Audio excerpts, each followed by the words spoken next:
আসসালামু আলাইকুম। বাংলাদেশ বেতার সিলেট সংবাদ পড়ছি জান্নাতুল নাজনীন আশা। সিলেটে বন্যা পরিস্থিতির অবনতি হয়েছে। রাতভর টানা বৃষ্টিতে জলমগ্ন হয়ে পড়েছে নগরীর অধিকাংশ এলাকা। এতে নতুন করে ৬,০০০ পরিবার ভোগান্তিতে পড়েছেন। সব মিলিয়ে ১০,০০০ পরিবার পানিবন্দী হয়ে পড়েছেন। নদ নদীর ৪টি পয়েন্টের পানি বিপদসীমার উপর দিয়ে প্রবাহিত হচ্ছে।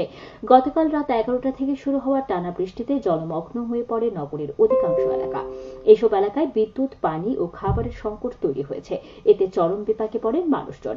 বিশেষ করে মাঝরাতের দিকে হঠাৎ বাসা বাড়িতে পানি উঠতে শুরু করায় বাসিন্দারা চরম দুর্ভোগের মধ্যে পড়েন। অনেকের বাসা বাড়িতে হাঁটু থেকে কোমর সমান পানি ওঠে।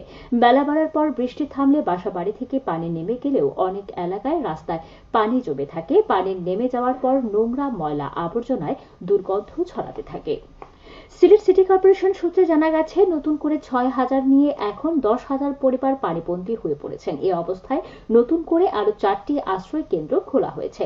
স্থানীয় কাউন্সিলররা এবার খাবার, পানি, স্যালাইন বিতরণ করছেন বলে জানায় সিসি। অপরদিকে সিলেট জেলা প্রশাসন জানায়, সিলেট সিটি কর্পোরেশন সহ ১৪টি উপজেলায় বন্যা কবলিত মানুষের সংখ্যা ৬ লাখেরও বেশি। এসব উপজেলায় ৫৫৪টি আশ্রয় কেন্দ্রে ১,৪০০ মানুষ আশ্রয় নিয়েছেন। এর আগে রোববার রাত ও সোমবার সকালে ২৫৩ মিলিমিটার বৃষ্টিপাতে তলিয়ে যায় নগরীর উপশহর মেন্দিবাগ, মাসিমপুর, ১৩ রতন, সাদারপাড়, সোবানীঘাট, যতরপুর, কুশিঘাট, তালতলা, জামতলা, মণিপুরের রাজবাড়ী, জিন্দাবাজার, দাঁড়িয়াপাড়া, চৌহাট্টা, পায়রা, দরগা মহল্লা, মুন্সিপাড়া, হাওয়াপাড়া, নায়রপুল, সোনারপাড়া, বালুচর, মীরের ময়দান, কাষ্টঘর, পুলিশ লাইন্স, কেওয়াপাড়া, সাগরদিঘির পাড়, খাস্তবির, কলাপাড়া, মজুমদারপাড়া, লালদিঘির পাড় ও মেজুটিলা এলাকা। এদিকে পানি উন্নয়ন বোর্ড জানিয়েছে, সুরমা নদীর পানি বর্তমানে বিপদসীমার উপর দিয়ে প্রবাহিত হচ্ছে। আজ বেলা ১২টার তথ্য মতে সুরমা নদীর সিলেট পয়েন্টে পানি বিপদসীমার ১৩ সেন্টিমিটার উপর দিয়ে, কানাইঘাট পয়েন্টে বিপদসীমার ৫৯ সেন্টিমিটার উপর দিয়ে প্রবাহিত হচ্ছে। অপরদিকে কুশিয়ারার অমরশীদ পয়েন্টের পানি বিপদসীমার ৪৪ সেন্টিমিটার ও ফেঞ্চুগঞ্জ পয়েন্টের পানি বিপদসীমার ১৭ সেন্টিমিটার উপর দিয়ে প্রবাহিত হয়েছে। তাছাড়া ভারতের আসাম ও ত্রিপুরা রাজ্যে গত ২৪ ঘণ্টায় ২০০ মিলিমিটারেরও বেশি বৃষ্টি হয়েছে।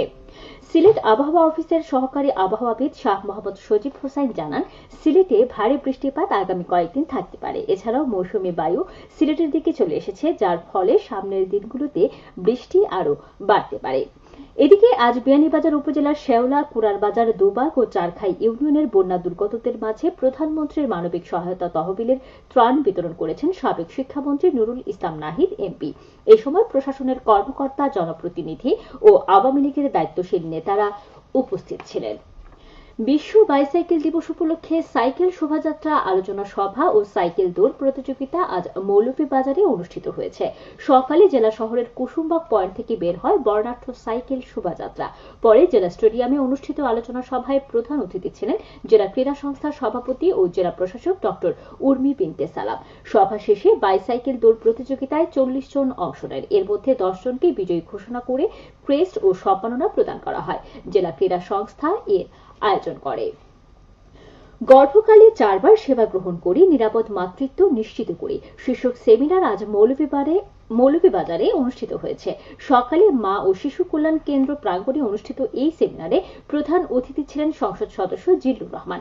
Civil surgeon doctor Chowdhury Jalaluddin মোর্শেদের সভাপতিত্বে এতে প্রধান অতিথি ছিলেন সাবেক সংসদ সদস্য ও প্যানেল স্পিকার সৈয়দা সায়রা মহসিন এবং সাবেক সংসদ সদস্য সৈয়দা জোহরা আলাউদ্দিন। নিরাপদ মাতৃত্ব দিবস উপলক্ষে মা ও শিশু কল্যাণ কেন্দ্র এর আয়োজন করে। বিয়ানীবাজার পৌরসভার ৭ নম্বর ওয়ার্ডের খাসাড়িপাড়া গ্রামীণ সড়কের আরসিসি ঢালাই কাজ শুরু হয়েছে আজ সকালে। প্যানেল মেয়র সৈফুল আলম জুনু এর উদ্বোধন করেন। কোভিড-১৯ প্রকল্পের আওতায় এতে ব্যয় হচ্ছে প্রায় ২০ লক্ষ টাকা। সুনামগঞ্জে ভোক্তা অধিকার সংরক্ষণ বিষয়ক সভা গতকাল সুনামগঞ্জে ভোক্তা অধিকার সংরক্ষণ বিষয়ক সভা গতকাল জেলা প্রশাসকের সম্মেলন কক্ষে অনুষ্ঠিত হয়। জেলা প্রশাসক মোহাম্মদ রাশেদ ইকবাল চৌধুরীর সভাপতিত্বে এতে প্রধান অতিথি ছিলেন জাতীয় ভোক্তা অধিকার সংরক্ষণ অধিদপ্তরের মহাপরিচালক AHM শফিকুজ্জামান। পরে সুনামগঞ্জ শহরের বাজার মনিটরিং করেন ভোক্তা অধিকারের মহাপরিচালক।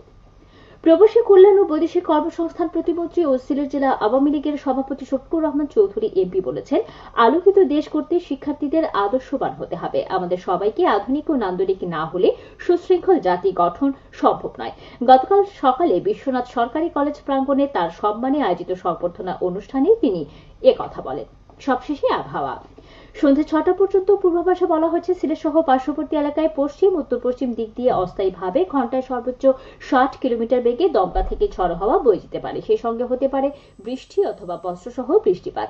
এসব এলাকার নদী বন্দর সমূহকে ১ নম্বর সতর্কতা সংকেত দেখাতে বলা হয়েছে। আজ সিলেটে সূর্যোদয় হয়েছে ৫টা ২ মিনিটে এবং সূর্য অস্ত যাবে সন্ধ্যে ৬টা ৩৯ মিনিটে। সংবাদ শেষ হলো। আমাদের পরবর্তী স্থানীয় সংবাদ প্রচারিত হবে সন্ধ্যে ৭টায়।